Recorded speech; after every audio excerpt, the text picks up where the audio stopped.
Picture a family, 3 generations, 3 different pieces of advice. One shared, ending all of them broke. Your grandparents trusted the bank, your parents trusted bricks and mortar, and you trust a screen, and all 3 walked toward the edge of the same cliff. Because every generation was told, this time it's different, this time it's safe, and every time it was the same lie wearing a different costume. Let's start with your grandparents' era. They lived in a time when putting money in the bank was treated almost like a moral duty. Set aside part of your paycheck, tuck it safely into a savings account, and trusted it will save you in retirement, they were told. Governments praised it, banks advertised it, families built their futures on that single sentence. Then the 1970s arrived, and inflation came knocking. In the United Kingdom, the pound lost nearly half its purchasing power within a single decade. In Italy, the lira became infamous as a melting ice cube, losing value year after year. Money sitting safely in the bank was, in reality, an illusion slowly evaporating. They weren't careless, quite the opposite. They did exactly what they were told. But the system had already been built to make sure they'd lose. Then came your parents' turn, and the advice flipped. Don't save cash, save bricks. They said real estate never loses value, that prices only go up. But the home you live in doesn't generate income. It drains money from you every month through mortgage payments, taxes, and maintenance. This isn't an investment. It's debt in disguise. Spain's real estate boom in the early 2000s looked exactly like that golden opportunity, right up until 2008 hit. Millions of homes lost value overnight, and families were left owing more than their houses were worth. In Ireland, entire neighborhoods of half-finished construction were abandoned and left to rot.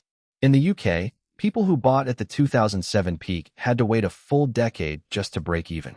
Your parents followed the rules too, and just like your grandparents, they realized far too late that the game had been rigged from the start. Now it's your turn, and the advice has flipped again. Don't save, invest. The market always pays off. Social media shouts at you. Don't let your money sit idle. Put it to work. Some people pile into stocks, some into crypto, some chase NFTs sold as a once-in-a-lifetime opportunity. The earliest movers get rich, but the majority get pulled into the same mechanism that emperors used to drain Rome's silver coinage in the 2nd century back then. As the denarius dropped below the value of the metal it was struck from, ordinary people kept trading with it, while the elite quietly converted their wealth into land and resources. A similar cycle is spinning today. During the 2022 crypto crash, more than $2 trillion in paper wealth evaporated within months. Even in the Netherlands, home to one of the world's most disciplined pension systems, retirees quietly saw their payouts cut because funds were loaded with derivatives sold to them under the label low risk. You follow the rules, and the ground still slips out from under you. So what's the actual mechanism? 3 gears turning together. The first is inflation. It quietly siphons value from wages and savings. The second is bubbles: housing, tech, crypto. They pull people in, then burst, and wealth flows from the majority to the few. The third is debt: mortgages, student loans, credit cards, all of it locking people into obligations they can't easily escape. In Weimar Germany, the hyperinflation of the 1920s wiped out savings accounts to zero, while those holding factories, farmland, or gold walked away unscathed. In Greece, the crisis after 2008 slashed the pensions retirees had been promised, while foreign creditors stood first in line to get paid. Erode, inflate, collapse. The plan never changes, only the costume does. But here's the part nobody tells you. Not everyone lost.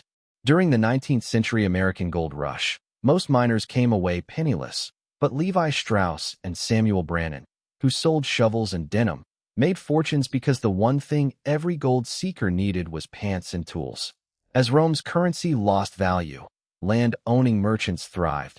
During the Great Depression, while most stockholders were wiped out, owners of businesses producing basic necessities like electricity, water, and food stayed standing. The pattern was always the same.